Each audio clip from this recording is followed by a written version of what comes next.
Olá pessoal, boa tarde, bom dia, boa noite, depende da hora que vocês estão assistindo, né?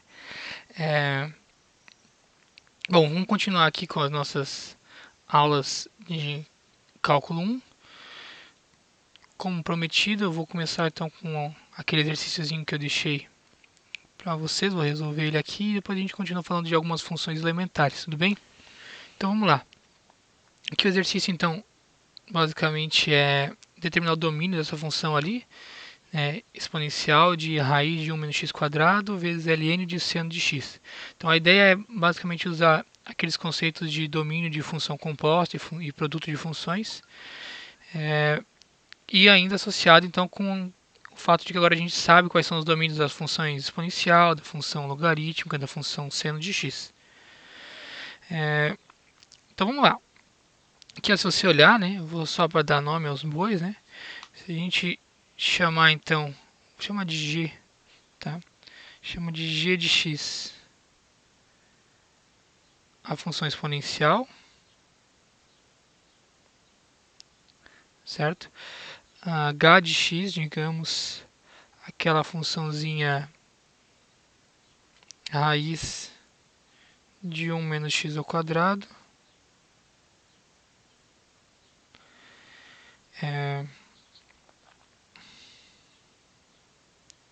Deixa eu ver.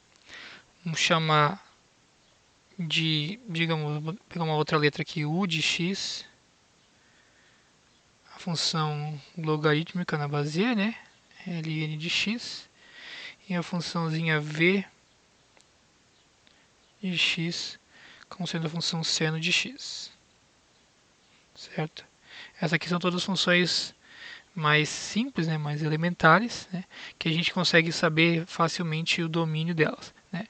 E a gente tem então que a função f nada mais é do que aqui, f f de x, digamos, vou botar o argumento, então, nada mais é do que ag de todo daquele produtinho ali, né, que é a tá assim, g da u de x, perdão, h de x, primeiro, a g da h de x, vezes o ln aplicado no seno, ou seja, a composição aqui também, né? Então, a u da v de x, né? Vou botar aqui a u da v de x.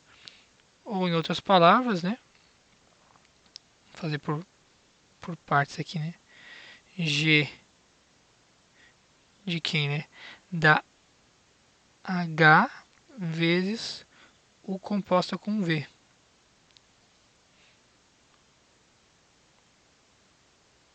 Vou botar mais um parênteses aqui. De x. Ou ainda, né, o último passo, então, é a g composta com esse cara, né? Então, é a g composta com h vezes u composta com v. Tudo isso aplicado em x. Então, vê que nada mais é do que uma grande salada aqui, né, de composições e produtos, tá? Então, para determinar o domínio que a gente tem que fazer, então o domínio da f, aqui embaixo, o domínio da f, pela definição, primeiro de tudo, então ela é uma composta, né? Então, pela definição de função composta, né, é g composta com esse cara todo aqui, né? A definição de função composta é o que? São todos os x no domínio da função de dentro, que é h vezes u composta com v. Então, domínio de h vezes... Não vou botar parênteses porque vai confundir, tá? Vou botar vezes mesmo, com um pontinho. H vezes u bola v. Então, são todos os caras no domínio desse cara, que esse h vezes u bola v nada mais é do que esse argumento aqui de cima, tá? Raiz vezes o ln do seno. Então são todos os x's, né? Nesse cara, tais que quando a gente aplica essa função, né? H vezes u bola v de x,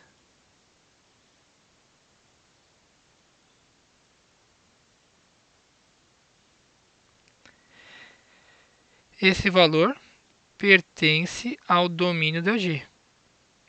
Porque é bem aquele espírito de composição, né? Deixa eu fechar aqui as chaves, né?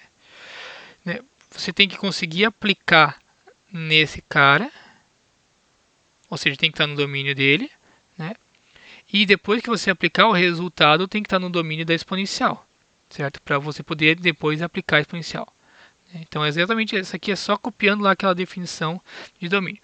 Mas observe que essa partezinha daqui, ó, né, ela é redundante, né? Porque observe que o d de g, né, é o domínio, vou botar aqui no cantinho, é o domínio da função exponencial, né? O d de g é o domínio da exponencial, que é todos os reais, certo?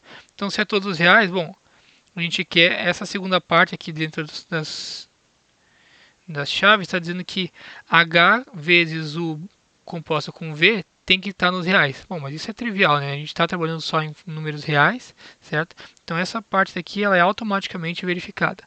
Então, o nosso domínio da f passa a ser simplesmente os caras que estão no domínio de h vezes u bola v. Agora, o domínio... Então, deixa eu escrever isso aqui, né? Primeiro, deixa eu escrever. Então, fica só o próprio domínio de h vezes u composta com v.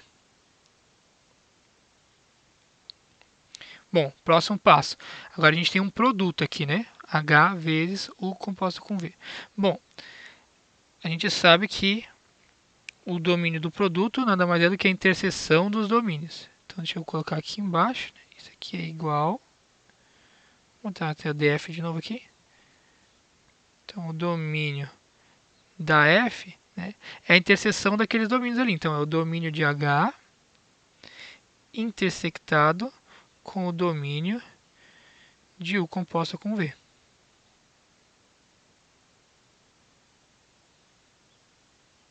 Então, agora vamos ver quem são esses caras, né? O domínio de h, vê que o h é a raiz, né? Olhando para cá, né? H é aquela raizinha ali. Aqui, ó.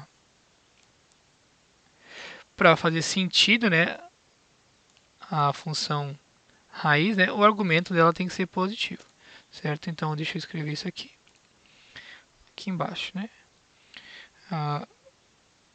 O d de h, então, são todos os reais, tais que aquele argumento da raiz, ou seja, 1 menos x ao quadrado é maior ou igual a zero. E aí aqui, né, a gente só tira um tempinho ligeirinho para ver quem são esses caras, né? Mas não é trabalhoso, vai dar, claro, os caras entre menos 1 e 1, né? Só fazendo rapidinho aqui a conta, né? Ó. A gente tem que x ao quadrado, botando tudo para o outro lado, né? X ao quadrado menos 1 é menor ou igual a zero. Bom, é uma funçãozinha de segundo grau, as raízes são menos 1 e 1. Isso a gente já fez bastante, né? Parabolazinha para cima, a gente está interessado no menor ou igual a zero, então é exatamente aqui nesse intervalinho do meio, né? Entre menos 1 e 1. Beleza? Então esse cara aqui nada mais é... Deixa eu pegar o vermelho de novo. O domínio de h nada mais é do que o intervalo fechado em menos 1 até 1 fechado. Beleza? Vou até apagar esse rabisquinho que eu fiz aqui para achar as raízes, porque essa parte aqui ela já passamos dessa etapa de se bater com isso aqui, né? Então, determinei quem é o d de h. Próximo passo, então a gente quer saber quem é o domínio de u composta com v. Bom, de novo, definição de função composta, de domínio de função composta, né? Domínio de u composta com v, né? como é que funciona? São todos os caras no domínio da função de dentro, ou seja, no domínio da V. Então, x pertencente ao domínio da V, tais que quando você aplica a V, cai no domínio da de fora, né? No domínio da U. V de x pertence a D de U. Bom, vamos ver quem são esses caras, né? O domínio da V é o domínio da função seno. Tá aqui, ó. A função V é a função seno. Então, o domínio da V é o domínio da função seno, que é todos os reais. Opa, peguei o... Ainda estou com o marca-texto aqui. Deixa eu apagar isso aqui. Pronto. Então, aqui, essa primeira parte, nada mais é do que x pertencente aos reais. Não acrescenta em nada. Tais que, bom, V de x é seno de x. Seno de x. Pertence ao D de U. Bom, D de U é o domínio da função ln. A gente já viu, né, alguns slides atrás. Posso até voltar aqui, mas são os reais estritamente positivos, né? Aqui, né, função logarítmica, né, definida de reais positivos para R. Estritamente positivos. Então, aqui são todos os caras que estão em R mais estrela, né? Que é a mesma coisa que dizer que x é que seno de x é estritamente maior que zero. Eu vou até, inclusive, acho que é melhor eu deixar assim, né? Vou trocar, então, isso de pertence a R mais estrela para é maior do que zero, que é dizer a mesma coisa, tá? Então, seno de x maior do que zero. Então, pronto. São esses dois caras que a gente vai querer fazer a interseção, ó. São... Vamos lá, deixa eu pegar aqui o marca-texto de novo. Ó, o DF é o DH, que é esse intervalo de menos 1 a 1, intersectado com o D de UV, que são os caras tais que o seno de x é positivo. Beleza? Vou para o próximo slide aqui, só para não ficar muito apertado. Então, deixa eu escrever isso aqui. Então, até agora a gente concluiu que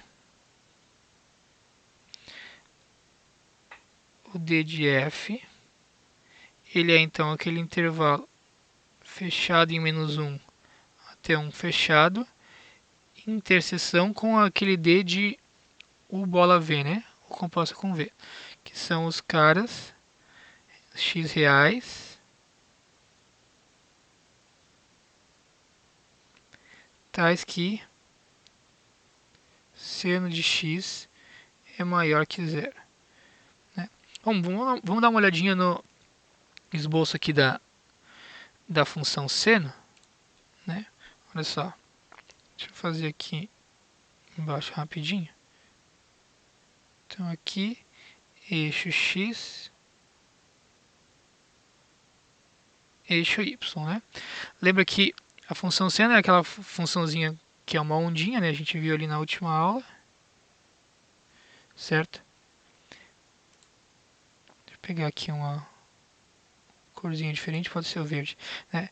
E a ideia era que em zero ela passa aqui no zero, aí ela dá uma subidinha, desce, ela volta a ser zero, exatamente. Aqui é o zero, deixa eu marcar aqui. Aí ela atinge a altura máxima, né? Que é 1. Exatamente aqui em x igual a π sobre 2. Ela volta a ser zero, exatamente aqui em π. E para trás, aqui ela faz uma coisa exatamente o contrário aqui, né? Ela desce. Deixa eu apagar e fazer de novo aqui, que eu acho que não fui muito para baixo o suficiente aqui. Deixa eu apagar aqui. Ó, então a gente vai até... Vamos tentar fazer aqui um menos 1 aqui assim. Tentar ser mais ou menos simétrico, tá? Então aqui, né, de novo, aqui a altura mínima é atingida em menos π sobre 2, né? E aqui no menos π, a gente volta a ser zero. Então, para começo de conversa, o intervalo onde a gente está interessado por enquanto é de menos 1 a 1, certo? Deixa eu pegar aqui um laranjinha aqui. Bom, π sobre 2 é mais ou menos 1,7, certo? Então o 1 e o menos 1 aqui, nitidamente ficou fora de escala, meu gráfico, né? Mas 1 estaria aqui assim, antes de atingir o ápice ali da função seno, e o menos 1 estaria aqui. Então eu só estou interessado, por enquanto, nessa parte aqui, ó, nesse intervalo. Então, olhando para esse intervalinho aqui, a gente vê que os valores onde a função seno está sendo positiva são exatamente os valores positivos para x. Ó, esses caras aqui, quando você aplica a função, está dando valores acima do eixo x, certo? Até o 1, certo? Enquanto que os valores negativos, a gente está obtendo valores aqui negativos para o seno. Então, esses caras para a gente não vão interessar, certo? Então, em resumo, né? Concluindo então o que a gente tem aqui, certo? Deixa eu escrever aqui do lado. Então, olha só. Para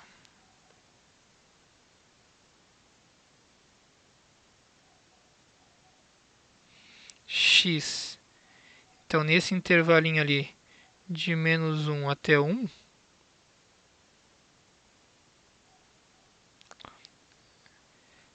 a gente tem o seno de x é positivo,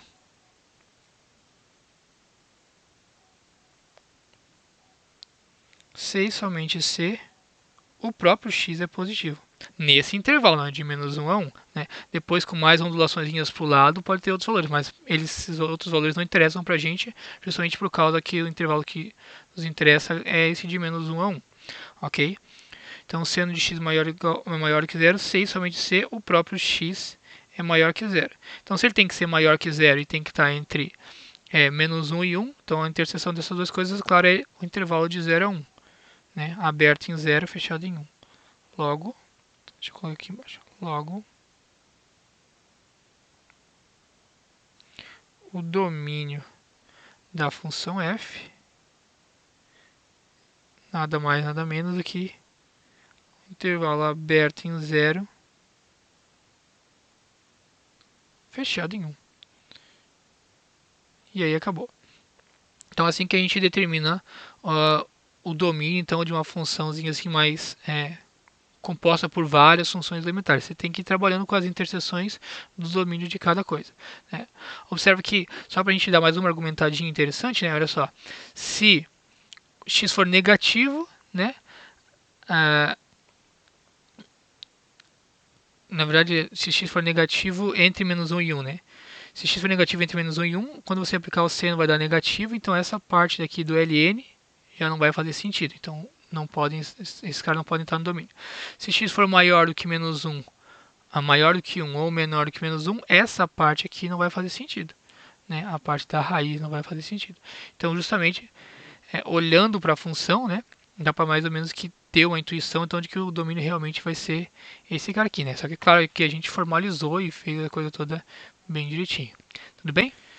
Então, agora, retornando então à apresentação dessas funções elementares, né? As próximas funções que a gente tem para falar, então, são as funções trigonométricas inversas, tá? Então, são as inversas daquelas funções trigonométricas que a gente já comentou. Então, a primeira que a gente vai falar aqui é a função arcosseno, tá? Então, ela vai ser, por definição, a gente vai denotar como arcsin, assim, ou arcsen também, dependendo da situação. Pode ser que eu utilize qualquer uma das duas coisas, tá? Depende da minha vontade do dia, tá? Então, em alguns lugares ela é escrita como arcsen, né, em biografias brasileiras principalmente, mas aí por importação da biografia do exterior, né, onde o sen é a função sine, né, que eles denotam como sin of x, né? Então a função arcosseno em geral ela também é bastante usada escrito como arcsin em vez de arcsen, tá? Então as duas notações são equivalentes, é a mesma coisa e não tem muita confusão com relação a isso, tá?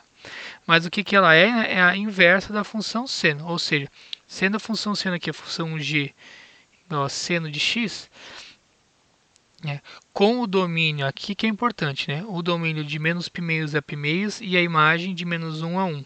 Tá? Por que é feita essa escolha do domínio aqui da imagem? Né? Simplesmente para que essa função seja bijetiva. Né? Lembra que a gente comentou nas aulas passadas, né, que para fazer sentido a inversa de uma função, você tem que ter uma função bijetora, objetiva, né? E a função seno, a princípio, né, com o domínio em todos os reais, onde é que está aqui? Deixa eu desenhar aqui.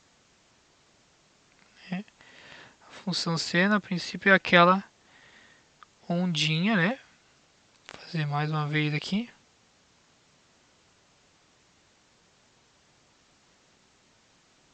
Para cá também, certo? Ela bate aqui, então, é um valor mínimo aqui é menos 1 e ela é atingida em menos π sobre 2, né? Aqui ela passa em 0 no 0 e atinge aqui o valor máximo, que é igual a 1 em π sobre 2, né?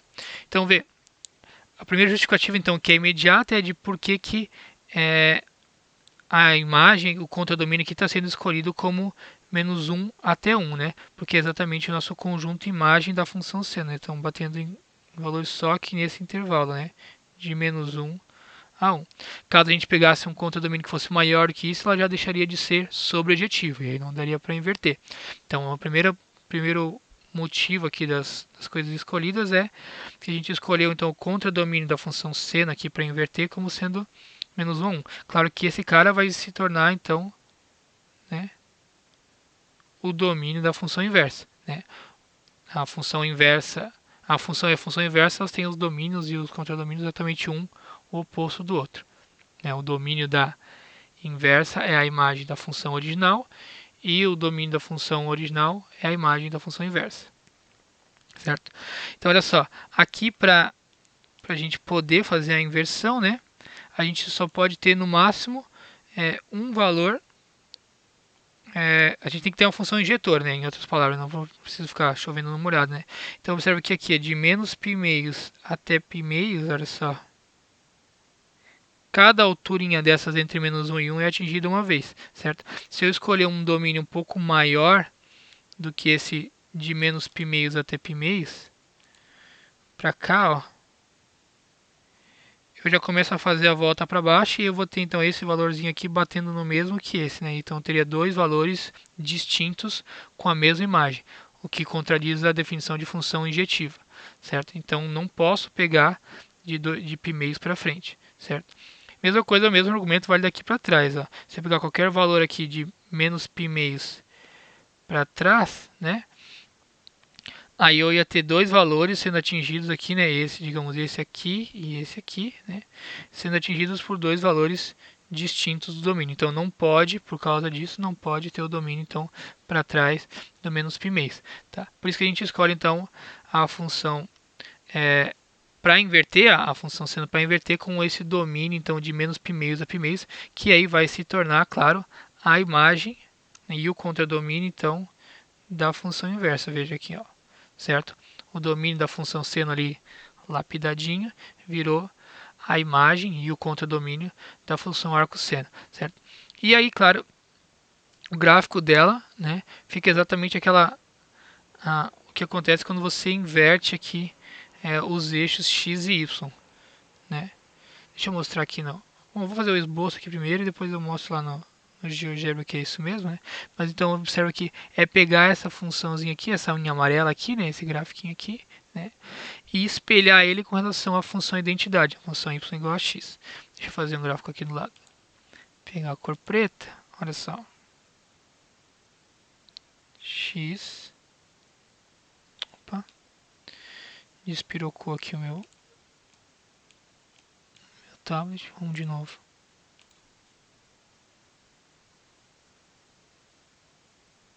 Aí. Y, né? Então, olha só. Aqui em menos π meios, né? Tá dando menos 1. Então, quer dizer que a função inversa em menos 1 vai ter que dar menos π meios. Então, aqui eu vou marcar aqui, né? Em menos 1 é para dar, tá aqui embaixo, menos π sobre 2. Então, ela começa batendo nesse pontinho aqui. E em 1, ela tem que dar tentar ser mais ou menos simétrico aqui. Π sobre 2. Então tem que passar por esses dois caras aqui.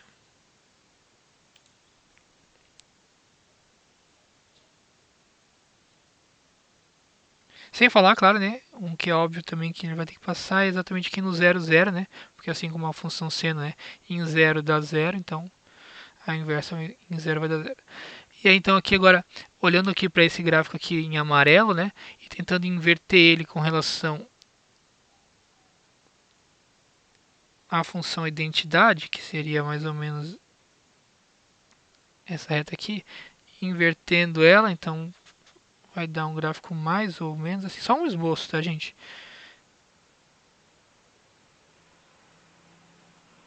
Assim, tá? Vamos ver lá no GeoGebra como é que funciona para ver que realmente comprovar que realmente dá esse valor. Olha só, deixa eu escrever aqui como arco, eu não sei se aqui é arco 100 ou arco cos, arco sim, arco 100 aqui, ó. Arco seno de x. Ó, é bem o que eu coloquei lá, né? Aquela ondulaçãozinha ali, né? Só que indo para cima, a ondulação. E indo aqui de menos π meios, deixa eu só para a gente comprovar que é y igual a menos π sobre 2, ó, é exatamente ali onde está começando, certo? E vai até y igual a π sobre 2, ali em cima, beleza? Então, para a função arco cosseno, né, a ideia é bem parecida, né? A gente vai, então, aqui pegar a função... Opa, aqui está errado, né? Que me perdi aqui no copia e cola aqui. É, claro que a gente vai inverter a função cosseno, né? Então, deixa eu apagar aqui. Que eu escrevi com seno. Então, apago aqui, ó.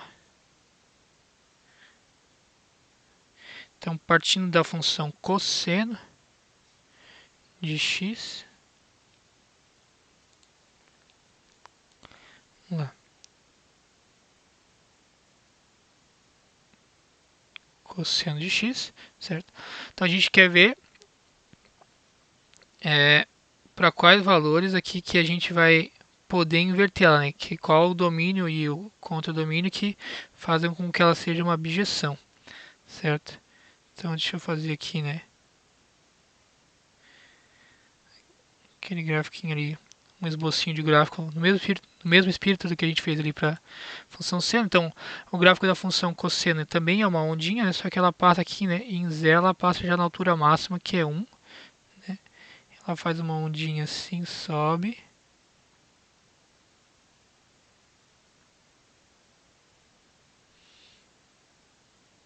Certo? Então, ela passa aqui, vai bater no zero, exatamente em π sobre 2.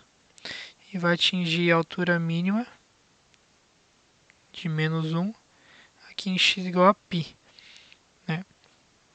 Então, vê que agora, para esse caso aqui, né, o ideal, né, o domínio ideal, que faz com que passe uma vez só em cada altura, é de 0 a π. Né? Mesmo argumento que eu usei antes, se a gente pegar valores maiores do que π, a gente começa a ter, perde a injetividade, né? Começa a ter valores aqui com as mesmas imagens que a gente já tinha aqui nesse intervalo de 0 a π, e a mesma coisa acontece se a gente pegar valores aqui menores do que 0, certo? Então, o intervalo ideal para a gente partir aqui da nossa função cosseno e inverter é exatamente aqui de 0 a π. Né? E aí, claro, o contradomínio a gente faz ser novamente igual à imagem, que é de menos 1 a 1. Então, esses caras vão virar, né, correspondentemente aqui à imagem, né, e o domínio da função arco cosseno. Certo? Então, aqui, então, a função arcosseno ela é definida então, com o domínio de menos 1 a 1 e o contradomínio então sendo de 0 a π, certo? E aí, novamente, vou tentar esboçar aqui esse gráfico. Então, aqui está o x e o y, né? Então, normalmente o que a gente faz é olhar para o gráfico aqui da função cosseno e espelhar ele daquela maneira, né? Ver que aqui é o gráfico do cosseno, né? Aqui é x e aqui é y, né? Ó, em 0 ele dá 1. Então quer dizer que em 1 ele vai ter que dar 0. Deixa eu botar aqui no gráfico aqui, né? Em 1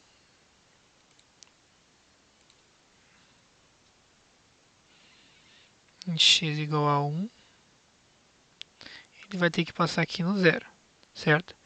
Como é a função inversa, a gente olha para cá e vê se, bom, em 0 está dando 1, aqui em 1 tem que dar 0. E em x igual a π, ele está dando menos 1. Ou seja, aqui no nosso gráfico da inversa, em menos 1 vai ter que dar π, certo? Então, em menos 1, ele tem que dar, vou tentar marcar aqui mais ou menos, vai ficar fora de escala, claro, mas não tem problema, só para esboçar mesmo. Então vai ter que passar aqui.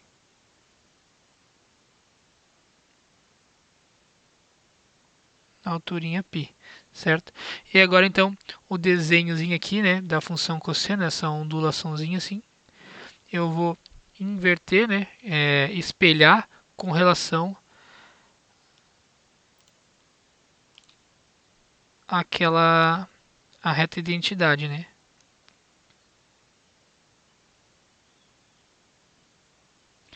Então, olhando aqui, ela faz assim uma descida.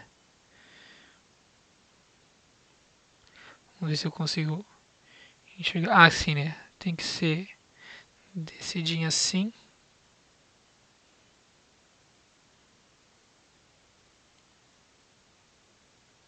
Certo? Essa altura aqui, onde está passando aqui em 0, é exatamente onde aqui a gente está passando em 0, que é no π meios, certo?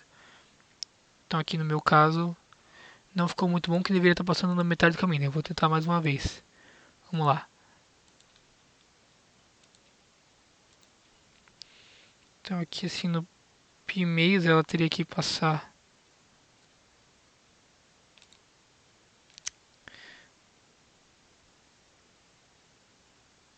no 0, certo? E é isso aí, esse aqui fica sendo então o gráfico da função arco cosseno. Vamos ver lá no GeoGebra, porque eu quero justamente comparar então com a função cosseno, que é uma coisa que eu não fiz ali em cima da função seno, dá para fazer nas duas. Então olha só, aqui a gente estava com a função arco-seno, né? Deixa eu botar a função seno de x aqui, só para a gente ver. Ó. Ah, melhor ainda, eu vou escrever ela como só aquela partezinha que eu vou inverter. Então a função seno de x, seno de x, só que indo então de menos π sobre 2 e o valor final π sobre 2. Olha ali que bonitinho. Deixa eu apagar aqui essas retas que não preciso mais. Ó. A função em laranja, essa aqui, ó, é um recorte só da função seno. Mas só a parte que interessa para a gente é aquela parte que é objetiva. Né? E a função inversa, né, é essa aqui, a função em verde, que é a arco-seno. Observa que se a gente pegar y igual a x, né, ó, elas são simétricas uma à outra com relação a essa identidade, que é o comportamento que sempre acontece entre uma função e sua inversa. Tá? E aí a mesma coisa vai valer, então, se a gente fizer a arco-cosseno e a restriçãozinha da função cosseno. Quer ver? Eu vou apagar as duas aqui. Por enquanto, vou apagar essa reta aqui, também vou botar aqui. Ó. É arco cosseno de x. Ó, né, aquele desenho que eu fiz lá, né?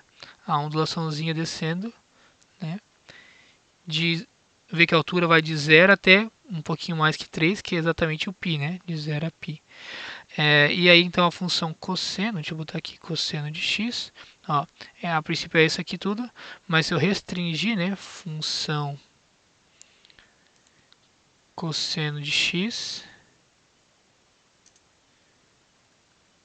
indo de onde era? De 0 a π, né? De 0 até π. Então, ó, vai me gerar essa funçãozinha dele, ó, tá vendo que é exatamente a função cosseno, só que só esse pedaço. Ó. A função inteira é essa e a função que eu estou pegando é só esse pedacinho aqui. Observe que ela e a função arco-cosseno, né, são simétricas com relação, de novo, se você tiltar a cabeça, né, inclina a cabeça aí, você vai ver, né, são simétricas então com relação à retinha de identidade y igual a x, né, bem bonitinho. Ok, as próximas usos então que a gente vai falar, claro, falamos de arco seno e de arco cosseno, né? Próximas usos que a gente vai comentar então são arco tangente e arco cotangente, né? As inversas das outras duas funções aqui trigonométricas. Sobre o domínio e o contradomínio, é exatamente o mesmo espírito, né? Das duas anteriores. A gente tem a função tangente. Vou pegar a caneta aqui. Deixa eu pegar em preto. Lembra que o gráfico da função tangente então eram aquelas ondinhas que iam de menos infinita a mais infinita. Ficou torto. Vamos de novo. Caneta. Aí. Então aqui x e y, né? Então a função tangente, né?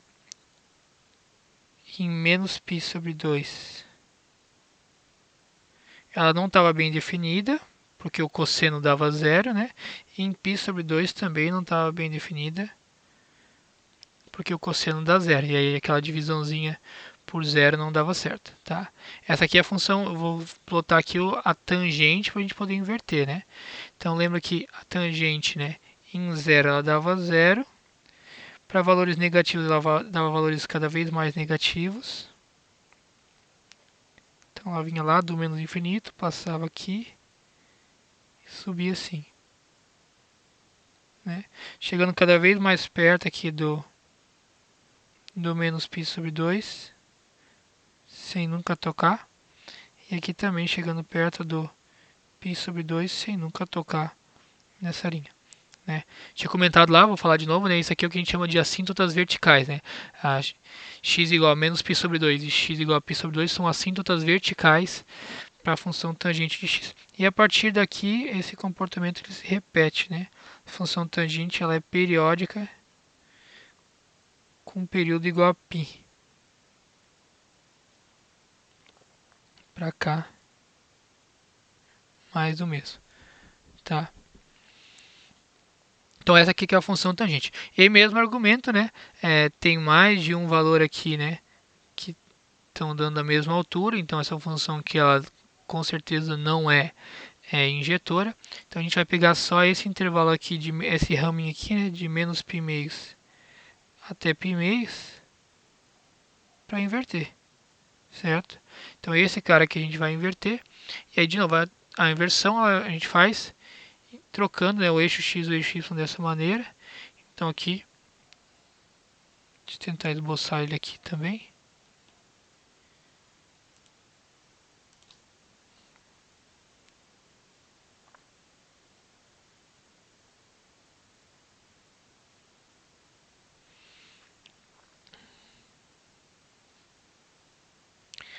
Deve estar se perguntando, né, se eu tenho acesso lá ao gráfico lá, por que eu estou me importando em fazer o gráfico, o desenho aqui na mão? É porque é bom vocês treinarem, né, a gente, né, eu, vocês, todo mundo, conseguir fazer isso sem o auxílio do software ou de uma calculadora, de alguma coisa assim, né?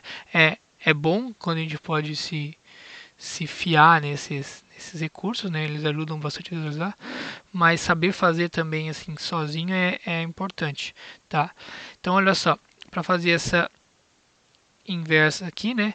Observa que se aqui nesse caso a gente tinha essas assíntotas verticais, aqui a gente vai ter essas assíntotas horizontais, né? Então aqui em menos π, em π sobre 2 e menos π sobre 2, o gráfico do arco tangente ele vai se aproximar dessas duas retinhas aqui sem nunca tocar. Então aqui, deixa eu pontilhar aqui, ó. A gente nunca vai chegar nessa reta, assim como analogamente ali na tangente aqui a gente nunca chegava nessa reta aqui. E lá para baixo a gente nunca vai passar de menos π sobre 2. Beleza? E aí então o gráfico dela, deixa eu pegar um verdinho aqui, né? Então, ó, pro menos, quando a gente vai chegando lá perto de menos π sobre 2, a gente está indo aqui para menos infinito. Então aqui é justamente o contrário, a gente vai vindo lá do menos infinito e vai chegando perto aqui do menos π sobre 2. assim. E aí aqui se aproxima do π sobre 2. Aqui essa retinha aqui, ela continua, essa curvinha ela continua aqui. Acho que agora aqui no meu desenho eu passei, né? Mas a ideia é não passar nunca dessa alturinha ali, π sobre 2, sempre chegando cada vez mais perto, tá? Oh, droga, apaguei.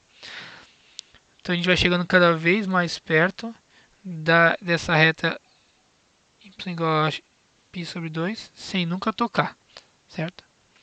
Então esse aí que fica sendo o gráfico do arco tangente. E para o arco cotangente, então, é uma ideia semelhante.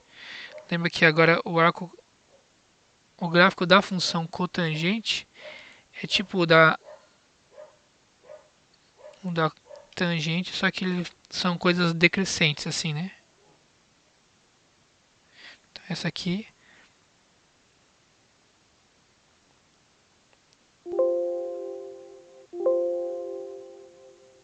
cotangente de x, né? Então ela vai fazer vários raminhos, assim como a gente fez ali na, na tangente. A cotangente é cosseno por seno, né? Onde é que ela vai dar zero? Deixa eu escrever aqui no lado.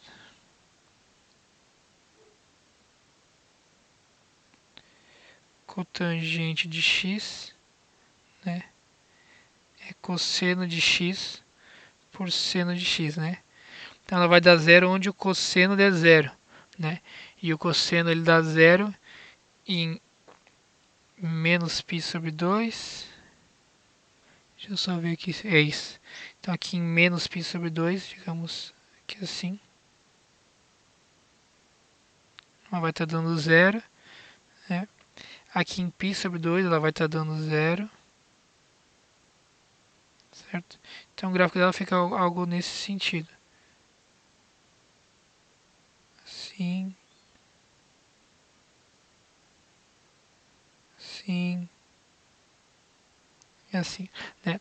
E as assíntotas verticais da função arco tangente são exatamente os múltiplos de π, né? Porque são os valores onde o seno de x dá zero, né? Então em π, 2π, 3π, 4π, né? O seno de x dá zero, então aquela divisão ali que gera a cotangente não está bem definida. Então aqui assim, então onde ela não está bem definida seria o π.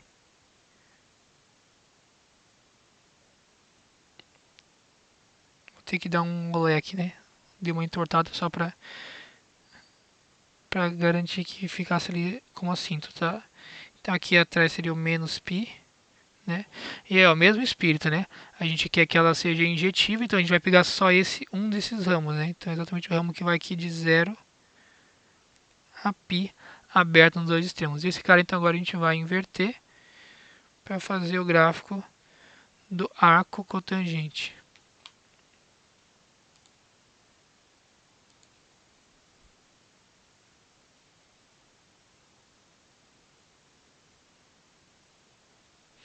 Então agora aqui as minhas assíntotas horizontais, que correspondem às assíntotas verticais aqui nesse gráfico, né?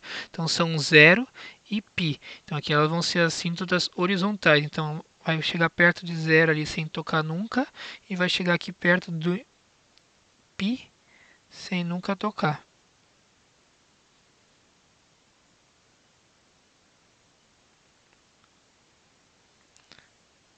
X, aqui em cima a variável y, né?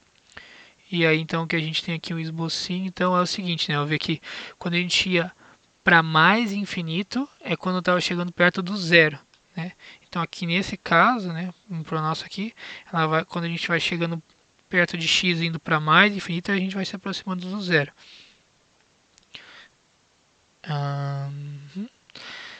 O que mais? Aqui a cotangente em π meios dá zero, então aqui o arco cotangente em zero vai dar π meios, tá? Então vai ser bem aqui no meio do caminho. Então o esboço vai vir assim, né? Certo? Alguma coisa nesse sentido. Aqui a alturinha, então, π sobre 2, certo? Então esse aqui é o arco cotangente de x. Tudo bem? Bom, e aí as últimas duas inversas trigonométricas, né, trigonométricas inversas, então a função arco secante, não vou nem entrar tanto em detalhe, essa aqui é mais do mesmo, tá? A função arco secante, então, é a inversa da função secante, que era 1 sobre cosseno de x, e a função arco cossecante é a inversa da função cossecante. Né? De novo, o domínio e o contradomínio aqui são feitos para que a gente possa ter as bijeções, então, entre essas duas, né? A função, lembra que a função secante, vou pegar a canetinha aqui. Então a função secante de x ela é dada por 1 sobre cosseno, né? O gráfico dela fica sendo várias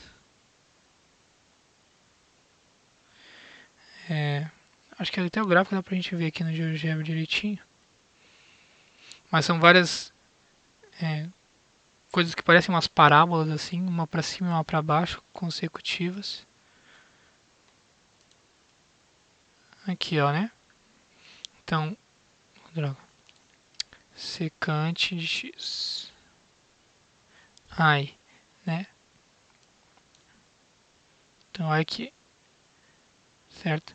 Então, de menos π meios até π meios tem uma para cima, de π meios até quanto é que dá aqui? Π mais π meios, 3 π meios, né? Vai ter a outra partezinha, certo? E assim por diante. Então aqui a gente tem várias coisinhas. Deixa eu pegar uma outra cor aqui. Um verdinho, certo? É a secante que bate no meio? Deixa eu voltar lá. Isso. Então aqui...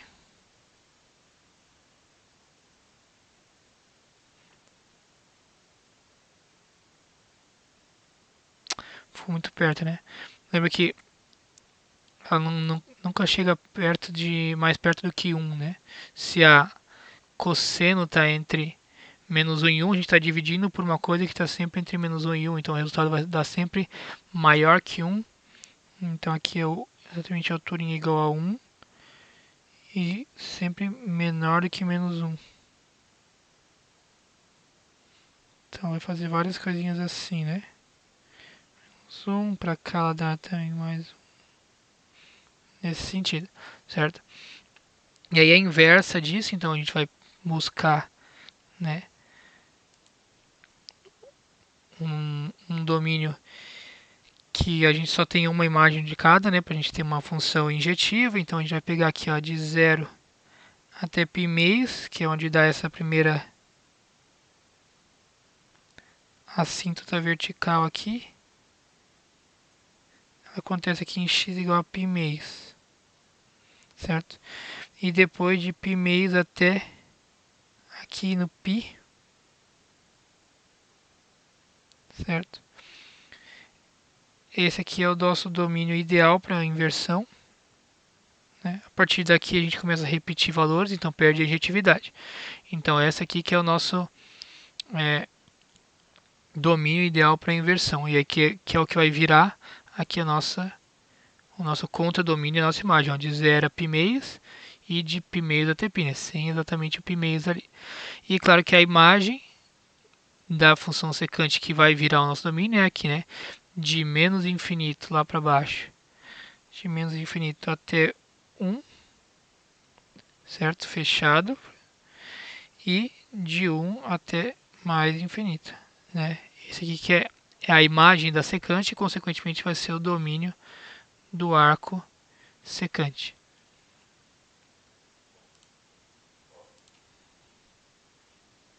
Então só esboçando aqui rapidinho. Vamos ver se eu consigo pensar aqui no que é, né? O que a gente tem é o seguinte. A está passando em 0 no 1. Então aqui, né? Então em 0 ela passa em 1. Então aqui a nossa inversa em 1 vai passar no 0. Então, em 1 vai passar no 0, certo? Conforme a gente vai para perto de π sobre 2 vai para mais infinito. Ou seja, aqui, conforme a gente vai para mais, é o contrário, né? Quando a gente vai para mais infinito, vai para π sobre 2. Vou fazer um pouquinho mais em cima.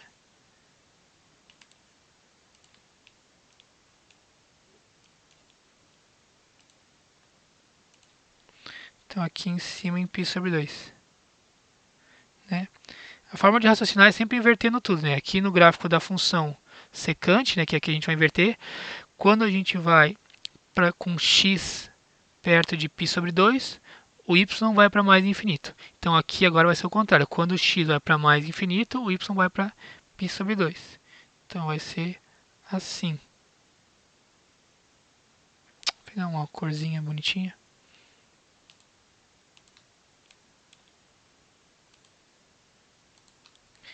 Então vai fazer assim, ó.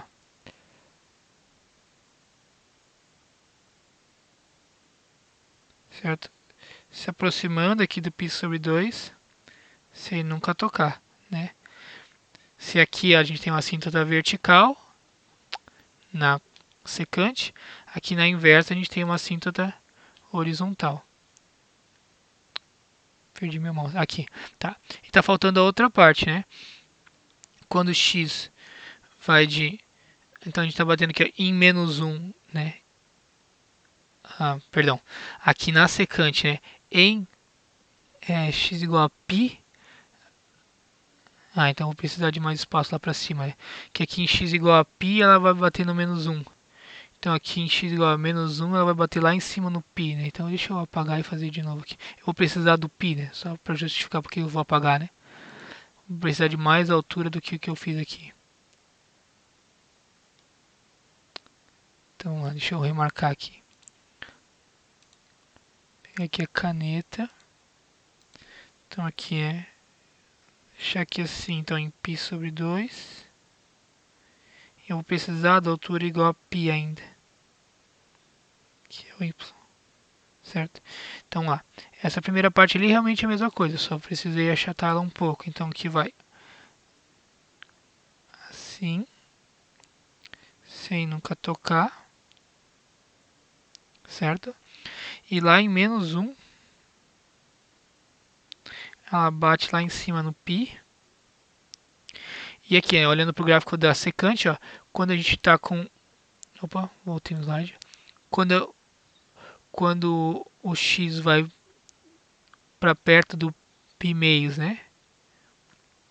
Que pela esquerda, o y vai para menos infinito. Então aqui justamente é o contrário. Quando a gente vai do menos 1 para o menos infinito, a função aqui inversa vai do π para o π meios. Então ela vai fazer um negócio assim. De novo se aproximando aqui do π meios sem nunca tocar. Certo? Então esse aqui que fica sendo o gráfico da função arco secante.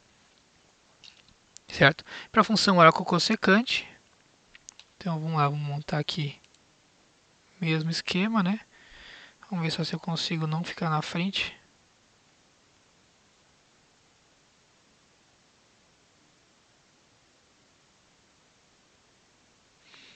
Então, a função cossecante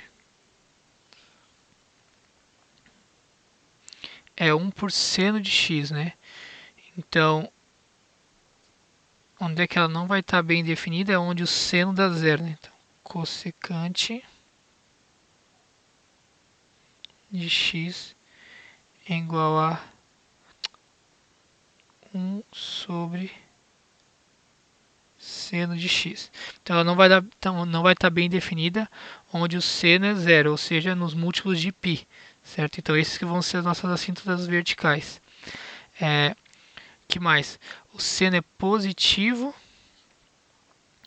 entre 0 e π. Então a gente vai estar dividindo por coisas positivas e vai estar dando resultados positivos entre 0 e π.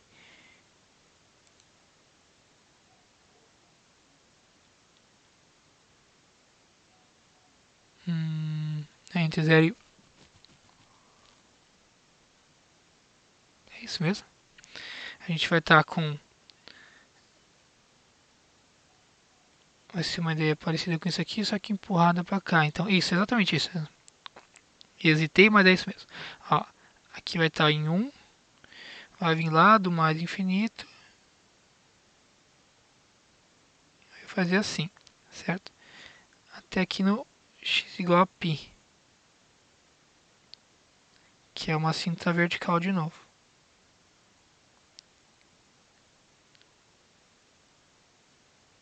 Certo? E aqui no menos 1, então a gente vai ter esse outro ramo aqui lá de baixo.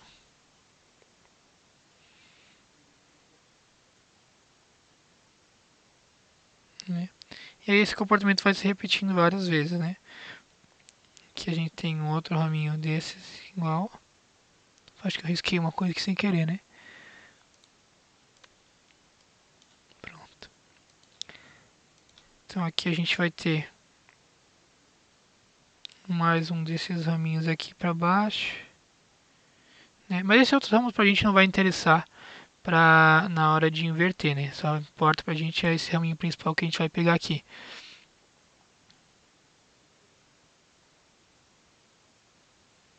Onde é que vai estar?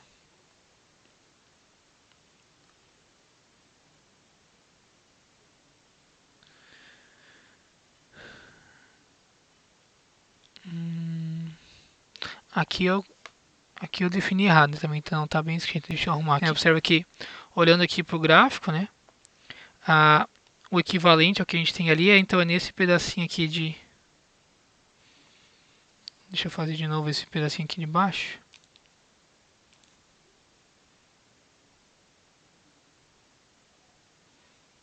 Certo? Então a parte que é importante aqui pra gente, para poder inverter, é de menos π meios, que é esse cara aqui, até 0. O 0 a gente não está bem definido. E aí de 0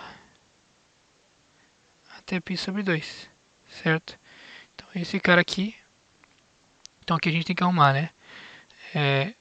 Esse cara que é o domínio da parte que a gente vai inverter é o que vai virar a imagem. Então aqui eu tenho que corrigir aqui. Deixa eu corrigir então. Então aqui em vez de ser de 0 a π sobre 2, é de menos π sobre 2 até 0. Tem que ajeitar. Deixa eu escrever aqui em preto. Então é de fechado, né? Em menos π sobre 2 até 0. E a outra parte é de 0 até π sobre 2, que é esse pontinho daqui. Então deixa eu também corrigir aqui.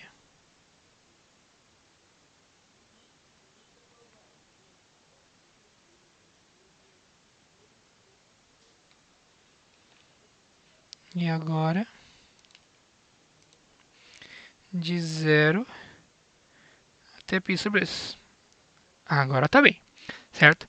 Então esse cara aqui, que era o domínio aqui dessa função aqui, que é a cossecante, que agora a gente vai inverter. Então vamos lá. Só a última coisinha então dessa parte. X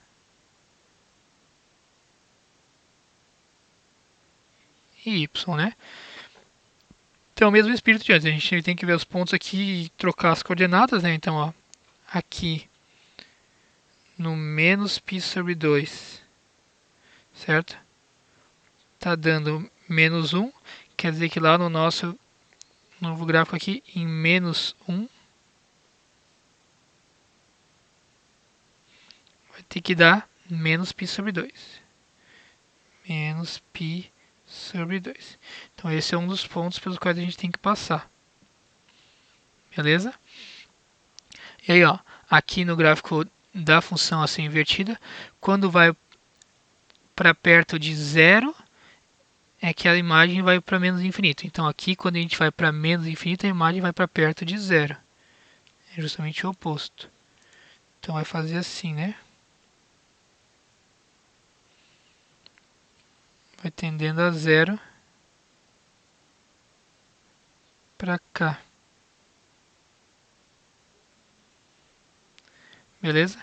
E aí agora, pelo outro lado, esse outro raminho aqui, né? Esse raminho daqui de cima, a gente tem então em 1, em π meios aqui, né? Esse cara aqui é o π meios, tá dando 1. Então aqui no na nossa função inversa, quer dizer que em 1 vai estar dando π². Isso aqui é uma coisa sem querer ali, deixa eu apagar. Aí. Então quer dizer, aqui em 1 vai estar dando π².